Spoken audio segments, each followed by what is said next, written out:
Welcome to Shaz maths my YouTube channel. आज हमारे पास APS class 8 का एक्सरसाइज 2A है हमारे पास, जिसका क्वेश्चन नंबर 19 है।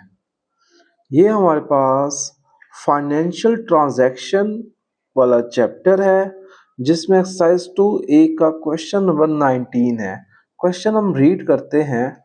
मिस्टर चा borrows a sum of money from the bank which charges a compound interest of 4.2% per annum। तो rate of interest है हमारे पास 4.2% पर एनम। ओके जी। उसके बाद वो कहता है कंपाउंडेड क्वार्टरली का वर्ड यूज कर ले। कंपाउंडेड क्वार्टरली मींस 4.2 को हमने डिवाइड कर देना है 4 पर। तो 4.2 डिवाइडेड बाई 4%, ये हमारे पास क्वार्टरली आ गया।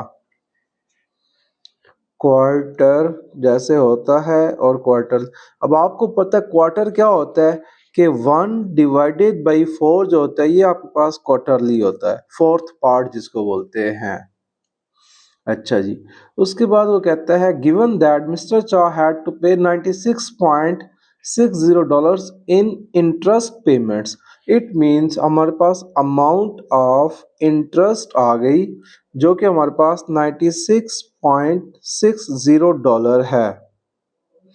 गुड हो गया। Eight the end of first year, अब नंबर ऑफ ईयर्स टी लिखो या एन लिखो, बात एक ही है। नंबर ऑफ ईयर्स कितना गिवन है? 1 ईयर है। अब देखें ये जो हमारे पास इंटरेस्ट आया है, ये इंटरेस्ट क्वार्टरली बेस पर है, तो इसलिए हम इस 1 को 4 से मल्टीप्लाई कर देंगे, तो ये क्वार्टरली बेस पर उसने जो अमाउंट ऑफ इंटरेस्ट पे करनी होती है तो वो क्वार्टरली बेस पर आ जाएगा। तो इसलिए नंबर ऑफ हमने एन रिप्रेजेंट किया, जो कि पीरियड हमारे पास आफ्टर एवरी 4 मंथ्स हमारे पास इसने इंटरेस्ट पे करना है।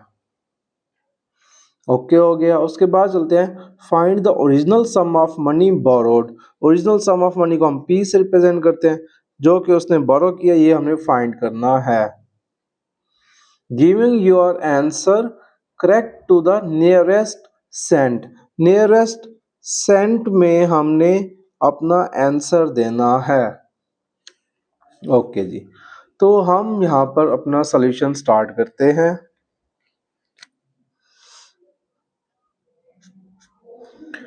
सॉल्यूशन में हमारे पास अब हमने सारा डाटा तो लिख लिया है, जस्ट हम डायरेक्टली क्या फाइंड करते हैं जी? फार्मूला अप्लाई करते हैं कि कौन सा फार्मूला होगा हमारे पास। सोचिए जरा। A is equal to P into 1 plus R/100 raised to power n। अब ये फॉर्मूला है। अब इस क्वेश्चन में जरा गौर कीजिए कि हमारे पास R भी गिवन है, I भी गिवन है, N भी गिवन है। इट मींस R भी है, N भी है, लेकिन I तो इस फॉर्मूले में कहीं भी नहीं है। फिर हम क्या करेंगे?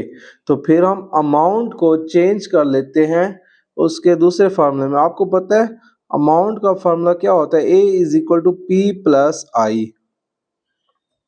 तो हम यही अमाउंट की जगह P प्लस I लिख लेते हैं, is equal to P into 1 plus R/100 raised to power n। Complete formula हमने लिख लिया। अब हम वैल्यूज प्लेस करते हैं। हाँ जी। तो प्रिंसिपल हमारे पास क्या है? कोई भी नहीं है, तो जो वैल्यू गिवन नहीं है वो एज इट इज लिख लेते हैं। प्लस आई हमारे पास कितना गिवन है? 96.6 इज इक्वल टू, प्रिंसिपल नहीं है, एज इट इज लिख लेते हैं। 1 प्लस आर की वैल्यू कितनी है? 4.2 डिवाइडेड बाई 4, तो ये लिख लेते हैं 4.2 divided by 4 whole divided by 100 raised to power n। n क्या था आपके पास? 4 था, तो ये पावर 4 आ गई। बहुत ही आसान सा फार्मूला था। अब उसके बाद हम देखते हैं आगे क्या करना है। तो देखें इसमें हम क्या कर सकते हैं आगे। तो पहले तो हम इस ब्रैकेट वाले पार्ट को सॉल्व कर लेते हैं, जो आंसर आएगा फिर आगे फर्दर उसको सॉल्व करेंगे। तो p plus 96.6 as it is,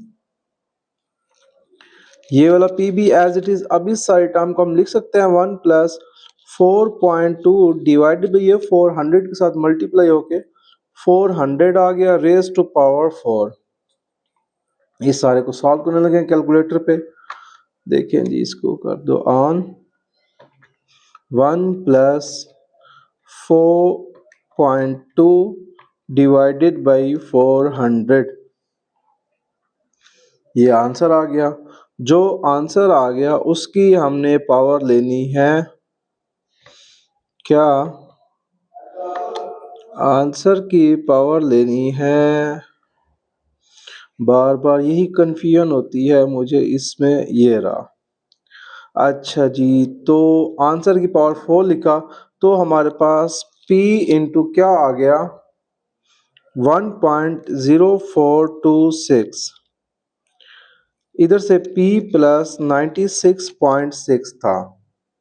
बहुत ही आसान है। अब फर्दर क्या करेंगे? अब देखें जी, ये 96.6 जो है ये एज इट इज इधर पड़ा रहे, अगर तो p को दूसरी साइड पे ले जाएं तो फिर क्या बनेगा?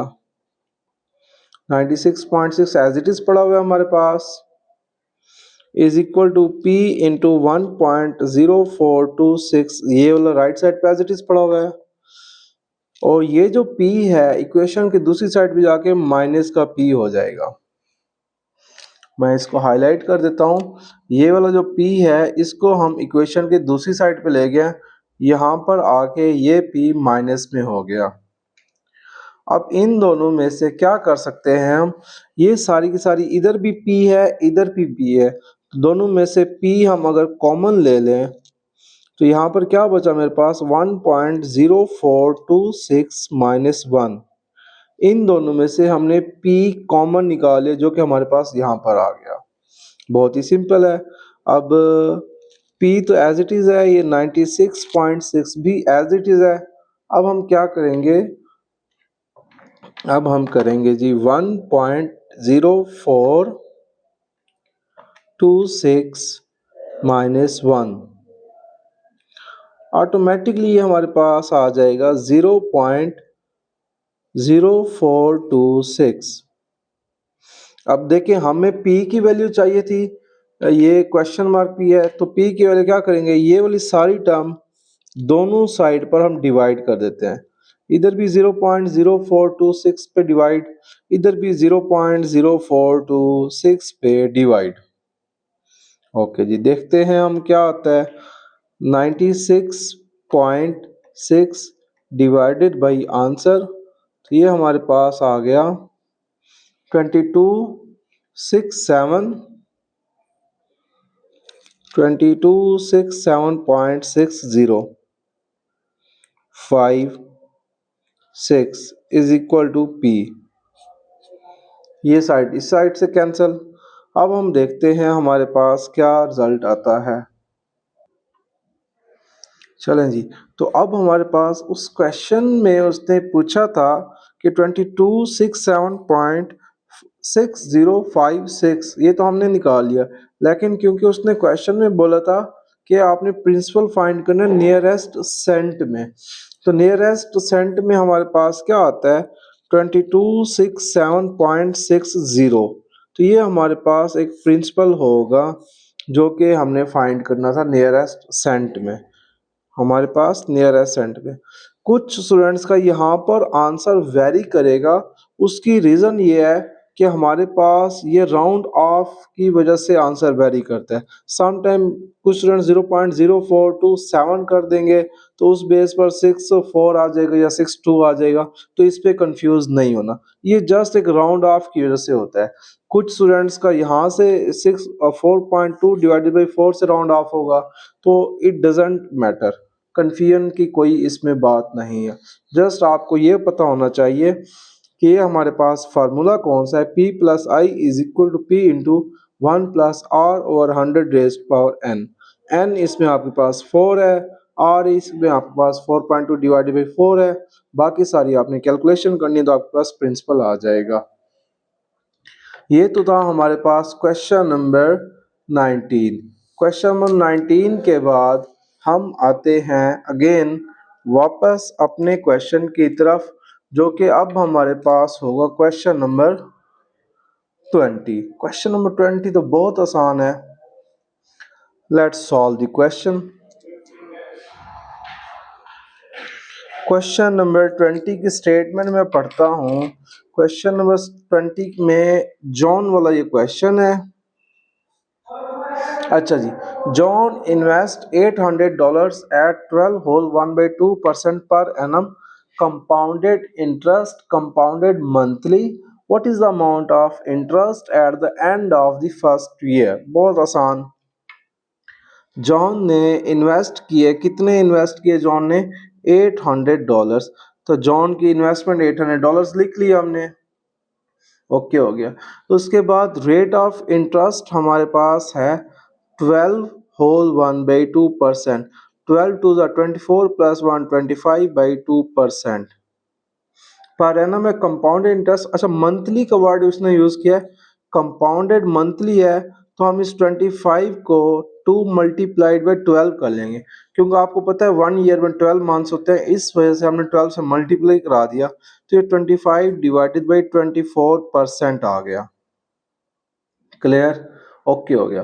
उसके बाद what is the amount of interest, आइए आपने फाइंड करना है। कब फाइंड करना है जी? At the end of the first year. तो एन इसमें आपने फर्स्ट ईयर गिवन है।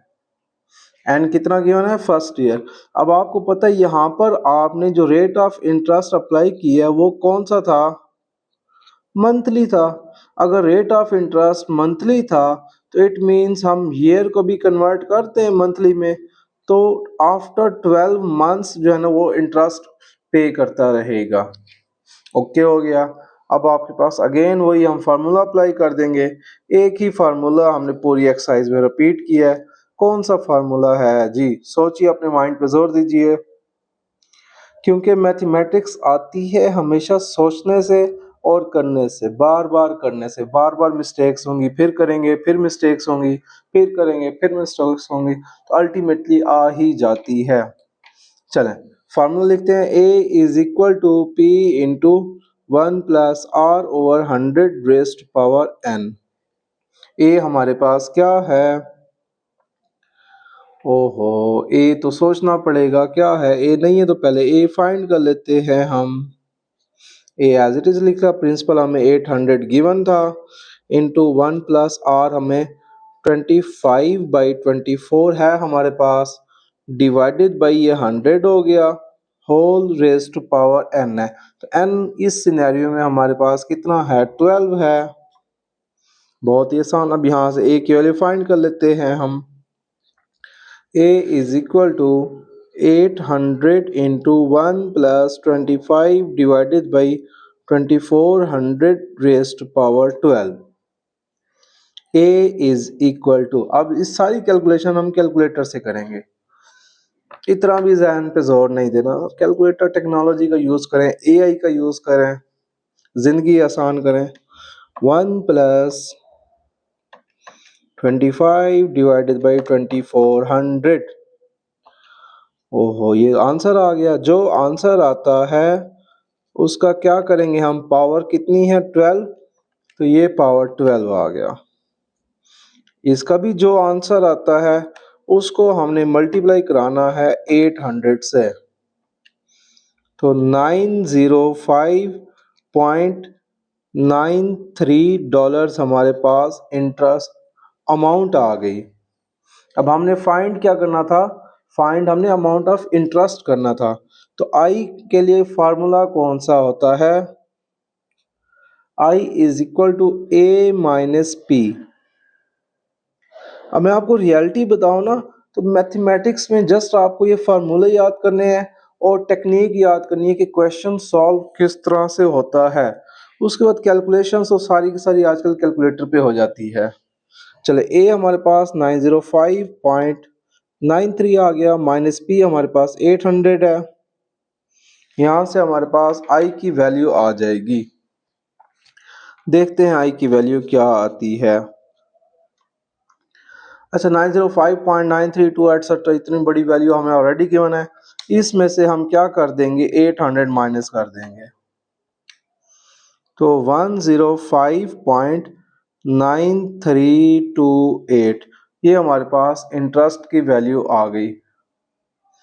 अच्छा जी, इसमें नियरेस्ट सेंट की कोई वर्ड यूज नहीं किया, तो हम इस सारे तक भी आंसर लिख सकते हैं, या अपनी आसानी के लिए i is equal to 105.9 just इतना लिख दो, ये भी हमारे पास ठीक है, दोनों ही ठीक है, इनमें कंफ्यूजन की कोई बात नहीं है। ओके हो गया। उसके बाद हम आते हैं क्वेश्चन नंबर 21 की तरफ। ये हमारा लास्ट क्वेश्चन है इस एक्सरसाइज 2A का। स्टार्ट करते हैं। याद रखिए मेरे चैनल का नाम है शाज मैथ्स और हमने चैप्टर नंबर 2 कंटिन्यू किया हुआ है, जो कि एक्सरसाइज 2A हमारे पास कंटिन्यू थी। आज हमारे पास एक्सरसाइज 2A का क्वेश्चन नंबर 20 है, जो कि इंटरमीडिएट लेवल का लास्ट पार्ट है। अच्छा, ये केट वाला क्वेश्चन है, यहाँ पर मैं लिख देता हूँ, ये काइट नहीं है, ये केट है। ठीक हो गया। केट ने इन्वेस्ट किया, कितना इन्वेस्ट किया, $9,000।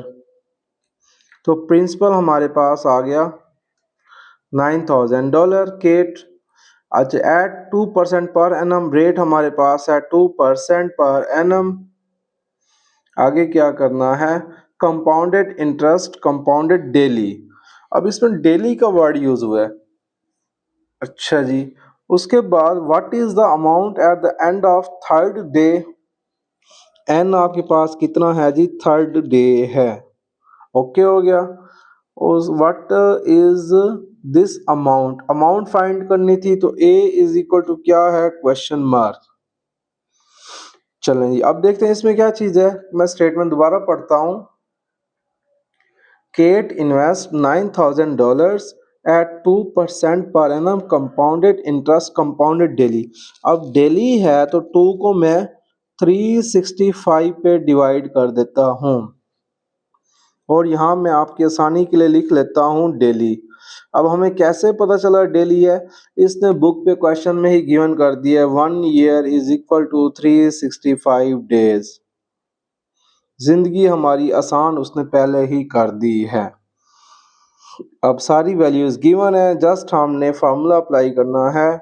a is equal to P into 1 plus R over 100 raise to power n। इस फार्मूले में वैल्यूज पुट कर लेते हैं। a is equal to P हमारे पास 9,000 है, 1 प्लस आर हमारे पास 2 डिवाइडेड बाई 365 है, और डिनोमिनेटर में ऑलरेडी 2 जीरोस पड़े हुए थे, 2 जीरोस आ गए। रेस्ट पावर n हमारे पास 3 डेज है। जिंदगी आसान हो गई कि नहीं होगी। अब इस सारी कैलकुलेशन को हम क्या करेंगे, टेक्नोलॉजी का यूज करेंगे, कैलकुलेटर का यूज करेंगे। चलें जी, ये रहा हमारे पास कैलकुलेटर, यहाँ पर रख लेता हूं ताकि आपके सामने स्क्रीन क्लियर हो। अच्छा जी, 1 प्लस हमारे पास वैल्यू लिखो जी 2 डिवाइडेड बाई 365, 2 जीरोस। इसका आंसर निकाल लें।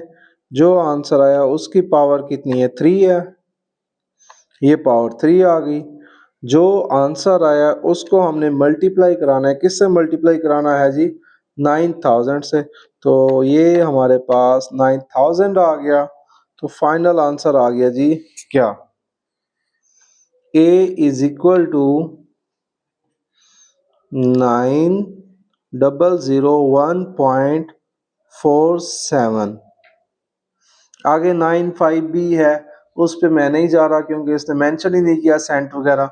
तो जस्ट हम 9,001.47 डॉलर हमारे पास इंटरेस्ट आ गई है, जो कि केट को मिलेगी। ये तो था हमारे पास एक्सरसाइज 2A का लास्ट क्वेश्चन, क्वेश्चन नंबर 21।